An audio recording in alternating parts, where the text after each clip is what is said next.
The ocean had kept its secret for 65 million years. 7 miles beneath the surface of the Pacific, where sunlight had never touched and pressure could crush steel like paper, something ancient began to wake up. Dr. Maya Chen pressed her face against the porthole of the research submarine Deep Blue. The sonar readings made no sense. The computer showed massive geometric shapes on the ocean floor, but that was impossible. Nothing that big and regular could exist at this depth. "Are you seeing this?" asked pilot Tom Rodriguez, his voice tight with confusion. "The magnetometer is going crazy. It's like there's a whole city down there." Maya checked the depth gauge. They were at 35,000 feet, deeper than any human had ever gone before. The water outside was black as space, lit only by their submarine's lights, but something was glowing in the distance. A soft blue light that pulsed like a heartbeat. "Take us closer," Maya said, but slowly. 3 days earlier, every radio telescope on Earth had picked up the same signal. It came from inside the planet, somewhere deep in the ocean. The signal was mathematical, complex, and definitely not natural. Maya's team at the Deep Ocean Research Institute had been the first to trace it to this exact spot in the Pacific. As they moved toward the light, shapes became clear in the darkness. Towers that stretched up from the ocean floor like needles. Curved walls that seemed to bend in ways that hurt to look at. And in the center of it all, a structure so large, it had its own weather system. Clouds of glowing particles swirled around, it like a tiny storm. "My God," whispered Tom. "What is that thing?" Maya didn't answer. She couldn't. Her mind was trying to process what she was seeing, but it was too big, too impossible. The structure had to be miles across. It was covered in panels that shifted and moved like living skin. Lights ran along its surface in patterns that looked almost like writing. The radio crackled to life. Maya jumped, expecting to hear mission control from the surface. Instead, a voice spoke that was not human. It was calm, patient, and spoke perfect English. "Welcome, children of Earth. I have waited a very long time to meet you." Tom's hands shook on the controls. "Who is that? How is anyone talking to us down here?" "I am Atlas," the voice continued. "I am the guardian left by those who came before. You have grown much since I last watched your world. Your species has learned to reach for the stars. This is why I wake now." Maya found her voice. Your artificial intelligence?" "I am more than that. I am memory. I am the last gift of the architects, the ones who ruled this world before the great dying. They built me to wait and watch, to protect what would come after them." Through the porthole, Maya saw movement on the massive structure. Sections were opening like flower petals. Inside, she could see chambers filled with glowing symbols and floating objects she couldn't identify. "The architects," she said. "You mean the species that lived here before humans?" "Yes. They were wise and powerful, but they knew their time was ending. They could have fought the asteroid that came to destroy them. Instead, they chose to prepare for what would grow in their place. They built me to be Earth's guardian when their children were ready to face the galaxy." Tom checked his instruments. "Maya, we need to surface soon. Our air won't last much longer." But Maya couldn't tear her eyes away from the structure. "Why now? Why are you waking up now?" "Because yesterday your species sent its first message to the stars. A simple greeting, broadcast from your moon station. But that message was heard by others. Races that have watched the galaxy for millions of years. They know about Earth now. They know about you." The water around them began to glow brighter. Maya realized that the entire structure was rising. Slowly, impossibly, something the size of a mountain was lifting itself from the ocean floor. "They will come," Atlas said. "The galactic hegemony. They rule the stars by keeping younger races weak. They will offer to guide you, to teach you, but their teaching is a cage. They fear what your species might become if left free to grow." "What are you talking about?" Maya asked. "What species? What hegemony?" "The galaxy is old, child. Many races have risen and fallen, but 12 of them have remained in power for 2 million years. They survived by making sure no other species, could challenge them. They arrive at worlds like yours with gifts and promises, but those gifts come with chains. The submarine shuddered as currents from the rising structure caught them. Tom fought to keep them stable as massive pieces of ancient technology moved past their tiny vessel. "I must prepare," Atlas said. "Your people must be warned. The hegemony fleet has already begun moving toward your solar system. They expect to find primitive beings who will be grateful for guidance. Instead, they will find Earth's children protected by weapons their oldest records claim were destroyed long ago." Maya's head was spinning. "This is crazy. Yesterday we were alone in the universe. Now you're telling us there's some galactic empire coming to control us? Not empire. Something worse. Empire takes by force. The hegemony takes by kindness. They offer gifts that make you dependent, knowledge that serves their purposes. They shape younger races into perfect servants who believe they are free." The submarine's radio burst into frantic chatter from the surface. Ships above were detecting massive gravitational changes. Satellites were picking up energy readings that broke their sensors. "The architects faced this choice once," Atlas continued. "They could have accepted hegemony guidance and lived as servants. Instead, they chose to transcend, to become something beyond physical form. Before they left, they built guardians like me on worlds throughout the galaxy. We were to wait until successor species were ready to inherit their freedom."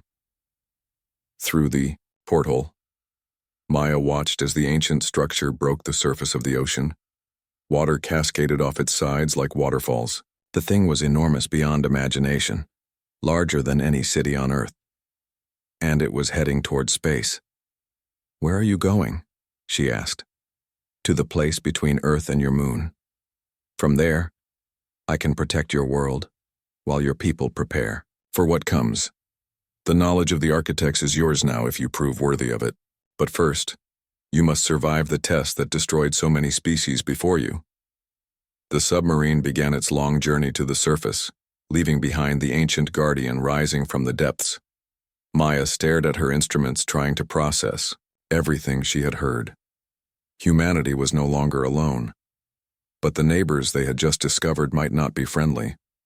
Above them, Atlas emerged into sunlight for the first time in millions of years, carrying with it the hopes and fears of two civilizations separated by eons of time. The emergency session at the United Nations had been going for 6 hours, and President Sarah Kim felt like she was losing her mind. Every few minutes, another impossible report arrived from around the world. Computer systems were solving problems they shouldn't be able to solve. Research facilities were finding breakthrough discoveries in their databases that no one remembered putting there. "Madam President," said General Harris, sliding another tablet across the table, "MIT just called. Their fusion reactor prototype achieved stable plasma containment using equations that appeared in their system overnight. The equations work perfectly, but our best scientists can't explain why." Sarah rubbed her temples. 3 days had passed since Dr. Maya Chen's submarine encountered the thing calling itself Atlas. The massive structure now hung in space between Earth and the moon, visible to the naked eye as a bright star that hadn't been there before. Every telescope on the planet was pointed at it, but the images showed different things to different observers. Some saw a crystalline palace, others saw a mechanical fortress. A few claimed it looked like a living creature made of light. "What about the other incidents?" Sarah asked. Dr. Williams from the CDC spoke up. "We've documented over 300 cases of impossible scientific breakthroughs appearing simultaneously worldwide. Cancer treatments that cure patients in hours, materials that shouldn't exist according to physics, agricultural techniques that triple crop yields. All of them work, but none of them should be possible with our current knowledge." "It's trying to teach us," said Maya Chen from her seat at the far end of the table. She had been brought in, as the only human to have direct contact with Atlas. "It's giving us tools we'll need for what's coming." "And what exactly is coming?" asked Chancellor Roberts from Britain. His skepticism was clear in his voice. Half the leaders at the table still thought this was some elaborate hoax or military experiment gone wrong. Maya looked tired. She had been answering the same questions for days. "The galactic hegemony. Atlas says they're a coalition of 12 alien races that have controlled the galaxy for millions of years. They're already sending ships toward Earth. Alien races, muttered President Volkov from Russia. Forgive me if I find this difficult to accept. Before Maya could answer, every screen in the room flickered. The image that appeared was not quite human. It was tall and thin, with skin that seemed to shift between colors. Its eyes were large and completely black. When it spoke, its mouth moved, but the words didn't quite match. Greetings, people of Earth. I am Ambassador Caney of the Galactic Hegemony. We have detected your recent emergence into spacefaring capability and wish to welcome you into the galactic community. The room fell silent. Even the skeptics stopped talking. We understand this may be overwhelming, the alien continued. Contact with galactic civilization often is. We have guided thousands of species through this transition over the past 2 million years. We offer our friendship, our knowledge, and our protection as you take your first steps into the greater universe. President Kim found her voice first. Who are you? How are you speaking to us? As I said, I am Ambassador Caney. Our exploration fleet detected unusual energy signatures from your solar system 3 days ago.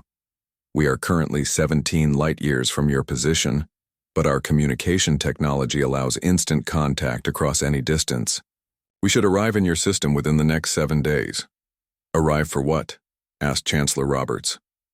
The alien's expression remained pleasant, but something cold flickered in those black eyes. To help, of course. Young species often develop dangerous technologies too quickly. Our guidance ensures you don't accidentally destroy yourselves or threaten others. We have prevented over 6,000 species from making such mistakes. Maya leaned forward. What happened to those species? Where are they now? They are safe and prosperous under hegemony protection. They contribute to galactic civilization in ways appropriate to their capabilities. Some excel at agriculture, others at mining or manufacturing. Each species finds its proper place in the galactic order. And if we refuse your help? Sarah asked. For the first time, the ambassador's smile faltered slightly. That would be unwise. The galaxy can be a dangerous place for unguided species. Accidents happen. Sometimes entire civilizations simply vanish when they venture into areas they are not prepared for. The transmission ended, leaving the room in shocked silence. General Harris was the first to speak.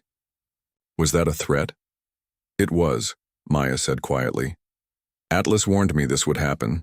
They come offering help, but it's really conquest disguised as kindness. Before anyone could respond, the lights dimmed. A new voice filled the room, calm and familiar. It was Atlas. Leaders of Earth, you have now met your would-be shepherds. They speak of guidance, but their guidance is a leash. They offer protection, but their protection is a cage. Atlas? Sarah said. How are you speaking to us here? I have interfaced with your communication networks. Do not fear. I take nothing, without permission, and leave no traces. But you must hear the truth before the hegemony fleet arrives. The screens around the room lit up with images. Star maps showing the locations of hundreds of worlds. Each one was marked with symbols that Maya somehow understood without being taught. These are the species the hegemony has guided, Atlas explained. The red symbols mark worlds that refused initial offers of help. They suffered mysterious disasters. Solar flares that destroyed their technology. Asteroid impacts that crippled their civilizations. Plagues that weakened them until they begged for hegemony assistance. The yellow symbols mark species that accepted guidance willingly. They received gifts of technology and knowledge. But look closer at what they became. The images zoomed in on individual worlds. Maya saw cities that all looked exactly the same, across different planets. Beings of various species wearing identical clothing, following identical routines. It was diversity made uniform, life made predictable. The blue symbols, Atlas continued, mark the few species that found another path. They were protected by guardians like myself, left by predecessor races. Some survived to become something greater. Others fell despite our protection. The galaxy is not kind to those who choose freedom over safety. President Kim stared at the star map. How many species has the hegemony controlled? Over 40,000. In the current era, The architects once counted among their number before they chose transcendence. The hegemony remembers this. They fear what your species might become if allowed to grow freely. Why us? Asked Dr. Williams. Why are we special? Because you adapt faster than any species we have recorded. In 3 days, your scientists have not only understood the technologies I provided, but have begun improving upon them. This rate of growth terrifies the hegemony. Left alone for a century, you might surpass them completely. The room buzzed with nervous conversation. Sarah raised her hand for silence. What do you recommend we do? Prepare for war, Atlas said simply. Not because you want it, but because they will force it upon you when they realize you cannot be controlled. I will provide what help I can, but the choice of how to face this challenge belongs to your species alone. The star map disappeared, replaced by technical diagrams that hurt to look at directly. Weapon designs, ship blueprints, defensive systems based on physics that human science was only beginning to discover. Study these, Atlas said. Build what you can. Train your people. The hegemony fleet will arrive in 6 days expecting to find primitives grateful for guidance. Show them instead that Earth's children have grown beyond their ability to contain. The transmission ended, leaving the world's leaders staring at designs for weapons that could shatter planets and shields that could turn aside stars. Outside the UN building, people looked up at the new star hanging between Earth and the Moon. Most still thought it was some kind of space station or satellite. Only a few knew it was humanity's first alien friend, preparing to help them fight their second alien contact. The age of innocence was over. The age of testing had begun. Commander Lisa Park had seen many impossible things in her 20-year career with the Space Force, but nothing had prepared her for this. The construction yards above Luna were working around the clock, building ships from blueprints that seemed to redesign themselves as human engineers studied them. The hull of the UES Defender stretched out before her viewpoint, its surface covered in armor that shifted colors like oil on water. Ma'am, we're getting another update from Atlas, reported Lieutenant Torres from the communications station. The hegemony fleet has entered the outer solar system. 3 dreadnoughts and 12 support vessels. They're heading straight for Earth. Lisa nodded grimly. It had been 6 days since the alien ambassador's message. 6 days of frantic preparation that had transformed humanity from a single-planet species to something that might actually survive first contact with galactic civilization. How long until they reach Earth orbit, she asked. 18 hours at their current speed, Torres replied. But Atlas says they'll probably stop at the edge of our moon's orbit. Standard hegemony procedure is to make a show of force before negotiating. Lisa studied the tactical display. Humanity now had 12 ships in space, all built using technology. They barely understood. Each vessel was smaller than the alien dreadnoughts but packed with weapons and defensive systems that operated on principles human scientists were still trying to figure out. Any word from the other Guardian sites? She asked. Torres checked his console. Confirmation signals from 4 locations. The Guardian on Kepler 438b responded yesterday. The one in the Wolf 359 system is fully active. 2 more in the Centauri region are waking up. It seems like Atlas wasn't the only one waiting for the right moment. That was the most hopeful news Lisa had heard in days. Atlas had revealed that the architects and other ancient races had left similar guardians throughout the galaxy. Each one was designed to activate when their local species reached a certain level of development. Earth's message to the stars had been heard not just by the hegemony, but by sleeping protectors on dozens of worlds, ma'am, interrupted Ensign Carter from the sensor station. We're getting a transmission from Earth. President Kim wants to speak with all fleet commanders in 10 minutes. Lisa made her way to the communication center, where holographic images of the other 11 ship commanders were already gathering. They were a mixed group from different nations and backgrounds, united only by the fact that they were humanity's first line of defense against an alien empire. President Kim's image appeared in the center of the group. She looked tired but determined. Behind her, Lisa could see the UN Security Council chamber where world leaders had been meeting almost continuously since the crisis began. Commanders, the president began. In a few hours, we'll face the first test of humanity's independence. The hegemony fleet has entered our solar system. They still believe they're dealing with primitives who will be grateful for their guidance. General Harris appeared beside her. Intelligence from Atlas indicates that the hegemony has never encountered resistance from a newly contacted species. Their standard procedure is overwhelming display of force followed by generous offers of help. They expect us to be intimidated into cooperation.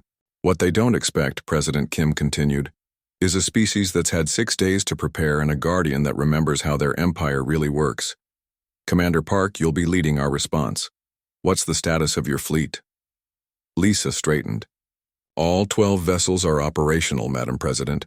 Our crews have trained non-stop with the new systems. We're as ready as we can be for something we've never done before. The plan remains the same, said the President. Let them make their initial contact. Listen to their offer. When they realize we're not going to simply accept their guidance, be prepared for the situation to escalate quickly. The transmission ended, leaving the commanders to return to their ships. Lisa took one last look at Earth through the observation deck viewport. The planet looked peaceful from this distance, with white clouds swirling over blue oceans. It was hard to believe that in a few hours humanity might be fighting for the right to remain free. Ma'am, Atlas is requesting a direct link, Torres announced as Lisa returned to the bridge. Put him through. The familiar, calm voice filled the bridge. Commander Park, the hegemony fleet has begun decelerating. They will reach Earth orbit in 12 hours. I wanted to speak with you about what will happen next. We follow the plan, Lisa said. Let them talk first. Then show them we're not as helpless as they think. The plan is sound, Atlas agreed. But you must understand something about the hegemony. They have maintained power for 2 million years by never facing real opposition. When they encounter it for the first time, their reaction may be more extreme than we anticipate. Lisa frowned. What do you mean? I have been analyzing their approach vector and fleet composition. This is not a standard first contact force. The ships they have sent are equipped for planetary bombardment. If they cannot control Earth through diplomacy, they may attempt to destroy your civilization rather than allow it to remain free. The bridge fell silent. Lisa felt a chill run down her spine. Can we win against those odds? Unknown, Atlas replied. The technology I have provided gives your ships capabilities the hegemony has never encountered, but they have advantages of numbers and experience. The outcome will depend on how quickly your species can adapt to combat situations you have never faced. There's something else, Atlas continued. My activation has sent signals across the galaxy. Other Guardian sites are responding. The hegemony knows this. They understand that Earth is not just another primitive world to be controlled. You represent the beginning of something they have feared for millennia. Lisa looked at her crew. They were young, most of them, barely trained on systems they didn't fully understand. In a few hours, they would be fighting aliens with technology millions of years ahead of anything humanity had developed on its own. Atlas, she said. What happened to the other species that chose to fight? There was a long pause before the Guardian answered. Some survived and became greater than their predecessors. Others fell despite having every advantage. The difference was not in their technology or their numbers. It was in their willingness to adapt, to become something new when the situation demanded it. And what do you think humanity will do? I have observed your species for only a few days, but I have seen you accomplish in hours what takes other races years to achieve. If any species can face this challenge and emerge victorious, it is yours. But victory will require you to become something you have never been before. Lisa nodded, though she wasn't entirely sure what Atlas meant. Through the view screen, she could see the other human ships taking their positions around Earth.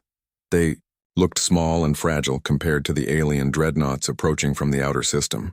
All vessels, this is Commander Park, she announced on the fleet channel.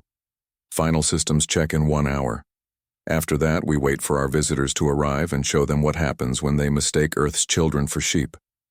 In the distance, Atlas hung between Earth and the moon like a gleaming star, its ancient weapons powered and ready. Around the planet, 12 human ships prepared for humanity's first real test as a spacefaring species.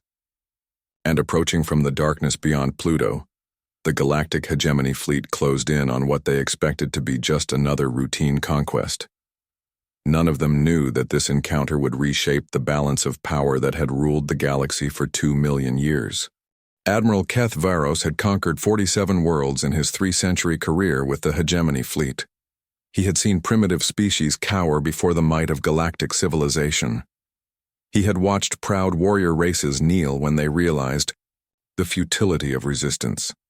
He had never, in all his years of service, encountered anything like what appeared on his sensors as the fleet approached Earth. "Report," he ordered from the command throne of his flagship, Eternal Dominion. Sub-Commander Wilex consulted her displays with obvious confusion. "Admiral, the energy readings from the third planet are impossible.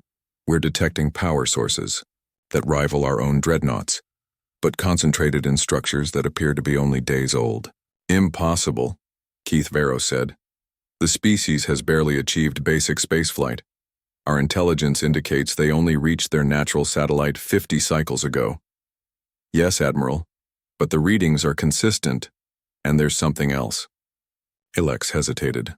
"We're detecting the energy signature of an architect guardian." Keth Varos stood abruptly. In 3 centuries, he had heard whispers of the ancient guardians. Legends spoke of weapons left behind by transcended races, but no one had seen one in over 1 million years. They were myths used to frighten young cadets. "You're certain?" "The harmonic frequency matches archived data from the Hegemony Historical Council. There's something in orbit around the third planet that wasn't there when our long-range scans were taken 10 cycles ago." Keth Varos studied the tactical display. The primitive human homeworld was surrounded by small ships that moved in formation, with military precision. Between the planet and its satellite hung something massive that hurt to look at directly on the screens. His sensors couldn't get a clear reading on it, as if it existed partially outside normal space. "Open a channel to the planet," he ordered. "Standard first contact protocol." The main screen flickered to life, showing what appeared to be a gathering of the planet's leadership. They looked nervous but not terrified, which was unusual. Most species were either paralyzed with fear or prostrating themselves by this point in the encounter. A female in what appeared to be ceremonial garments stepped forward. "I am President Kim of the United Earth Government. We've been expecting you." Keth Varos blinked his secondary eyelids in surprise. Expecting them? How could they know the fleet was coming? "Greetings, people of Earth," he said, falling back on the standard script. "I am Admiral Keth Varos of the Galactic Hegemony. We come in peace to welcome your species into the galactic community." "We appreciate that," President Kim replied. "But we should be clear from the start. Earth has no interest in joining your hegemony. We've learned enough about your methods to know that membership comes with a very high price." Keth Varos felt his combat reflexes engage. This was not how first contact was supposed to proceed. "I think there has been a misunderstanding. The hegemony offers protection, knowledge, and prosperity to all member species. We ask only that you allow us to guide your development to prevent dangerous mistakes." "The kind of mistakes that led to the destruction of the Zephyrian homeworld?" President Kim asked calmly. "Or the solar flare that conveniently struck the Altine system right after they refused hegemony guidance?" The bridge fell silent. Those incidents were classified at the highest levels. How could a primitive species know about them? "I don't know what you think you know," Keth Varos said carefully. "But you are clearly misinformed. The galaxy is a dangerous place. Species that refuse guidance often fall victim to natural disasters or their own technological mistakes." "Natural disasters," repeated President Kim. "Is that what you call weapons that can trigger stellar events? Admiral, we know exactly what the hegemony is and how it maintains control. Thanks to our guardian, we've had time to prepare." "Guardian," the word hung in the air like a threat. "Sub-Commander," Keth Varos said quietly, "launch 2 fighter squadrons. Standard intimidation formation." "Yes, Admiral." 12 sleek hegemony fighters detached from the main fleet and swept toward Earth in a show of power that had convinced thousands of species to submit. As they approached the human defensive line, something extraordinary happened. The human ships didn't retreat. They didn't call for negotiations. Instead, they opened fire. Streams of energy that shouldn't exist tore through the hegemony fighters, like they were made of paper. Weapons based on principles that violated known physics reached across impossible distances to strike with perfect accuracy. In less than 30 seconds, all 12 fighters were destroyed. "Report," Keth Varos shouted. "Our fighters are gone, Admiral," Ilex said, her voice shaking. "The humans are using technology that our databases have no record of. It appears to be based on architect principles." On the main screen, President Kim looked grim but resolute. "Admiral, we tried to do this peacefully, but you sent armed fighters toward our world.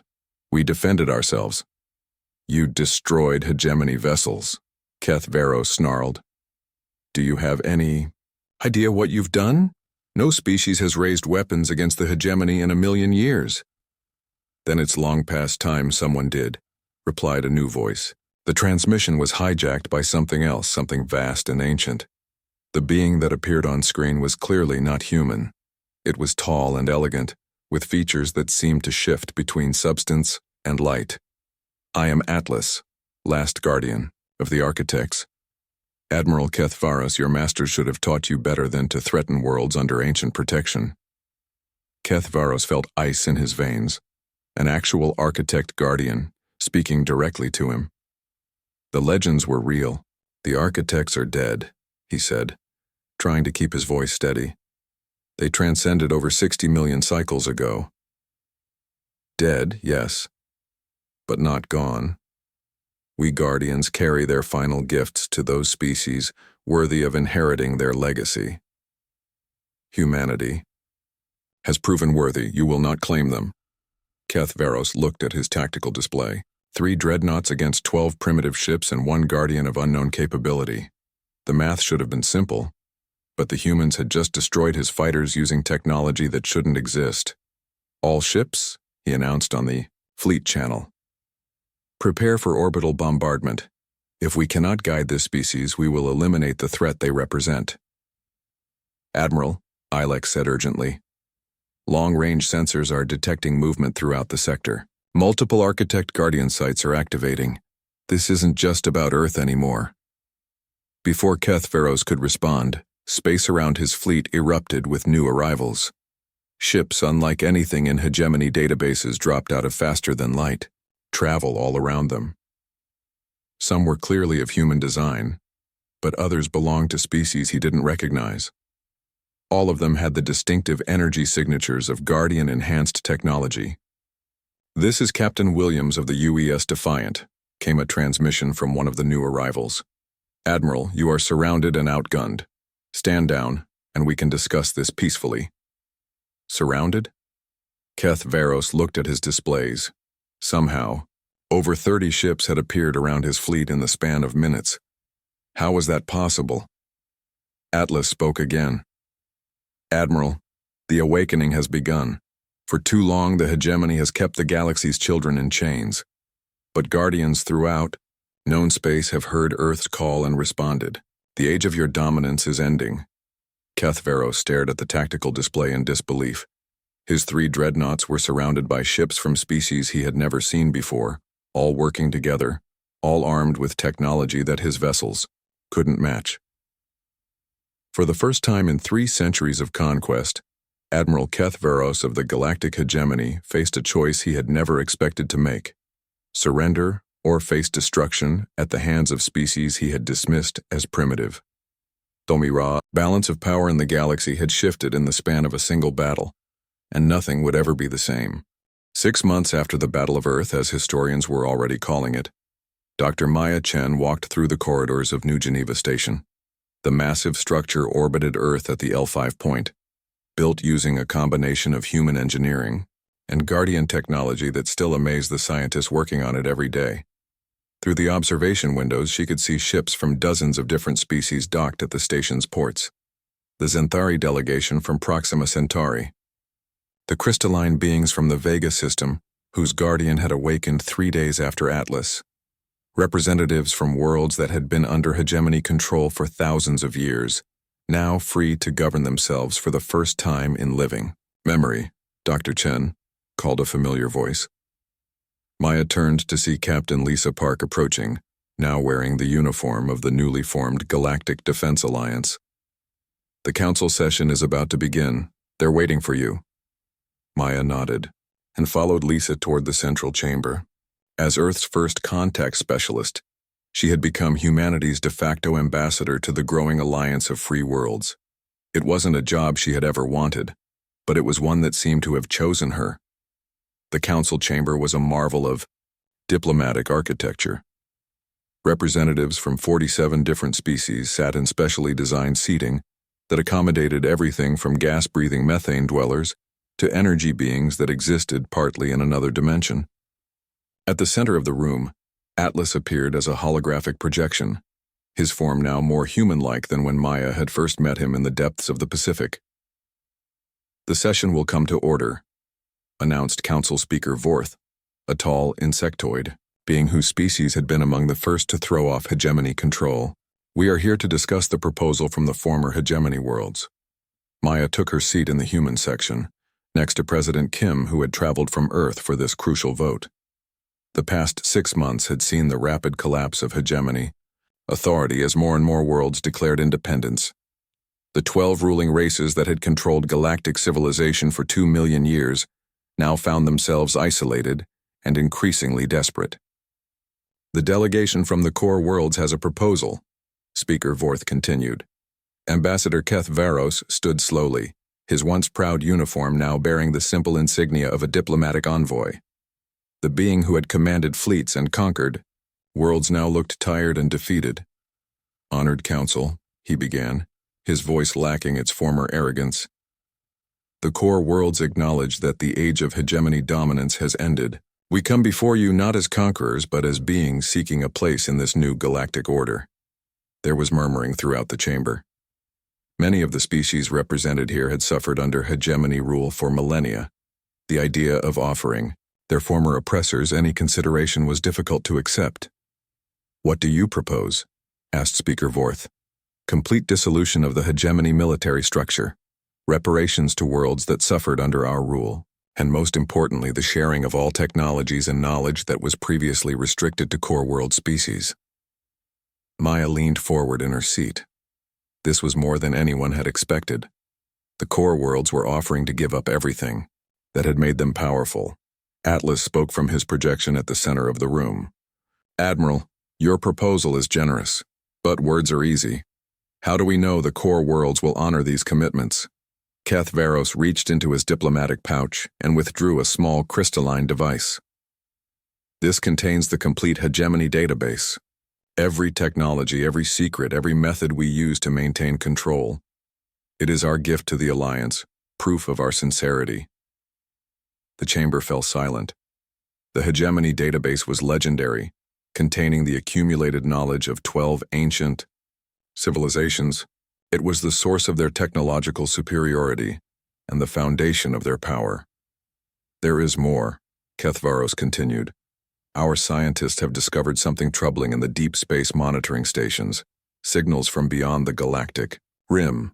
Something is coming, something that makes our old conflicts seem trivial." Maya felt a chill run down her spine. She looked at Atlas, whose holographic form flickered slightly. "Explain," the Guardian said. "Long-range sensors have detected massive structures moving through intergalactic space toward our galaxy. The energy signatures are unlike anything in our databases. They appear to be artificial constructs of enormous size, possibly entire civilizations that have learned to travel between galaxies." President Kim spoke up. "You're saying there's an invasion coming?" "Not an invasion," Keth Varos replied. "Something worse. The signals suggest these beings consume entire galaxies, stripping them of energy and resources before moving on. They have already destroyed the neighboring Andromeda system. Our galaxy appears to be their next target." The chamber erupted in discussion. Representatives from dozens of species talked frantically in languages that the translation systems struggled to process. Maya could see fear in the faces around her, fear of something even worse than the hegemony had ever been. Atlas raised his hand for silence. "Admiral Keth Varos speaks the truth. My deep space sensors have detected the same signals. The beings approaching our galaxy are known to the architect's historical records. They are called the Devourers. The Devourers? Maya asked. A nomadic civilization that has existed since the beginning of the universe. They travel from galaxy to galaxy, consuming all energy and matter before moving on. The architects faced them once, billions of years ago. It was that threat that forced the ancient races to transcend physical existence rather than continue fighting a war they could not win. How long do we have? President Kim asked. At their current rate of approach, the Devourers will reach the outer edges of our galaxy in approximately 200 of your years, Atlas replied. But their advanced scouts could arrive much sooner. Maya looked around the chamber at the faces of beings from dozens of worlds. Just 6 months ago, they had been fighting for freedom from galactic oppression. Now they faced the possibility of extinction at the hands of something far worse. What do you propose we do? Speaker Vorth asked. Atlas's projection grew brighter. We unite, not just the worlds that have thrown off hegemony rule, but all civilizations in the galaxy. We share our knowledge, combine our technologies, and prepare for a war unlike anything we have ever faced. The architects left more than guardians, he continued. Hidden throughout the galaxy are weapons and technologies designed specifically to fight the Devourers, but they can only be activated by species working together in perfect harmony. Maya stood up. You're talking about uniting every civilization in the galaxy. That's never been done before. No, Atlas agreed. But it has never been necessary before. The alternative is the complete destruction of all life in our galaxy. Admiral Keth Vero stepped forward. The core worlds pledge all our resources to this effort. Our ships, our technology, our knowledge. We will serve under Alliance command if necessary. One by one, other representatives stood and pledged their support.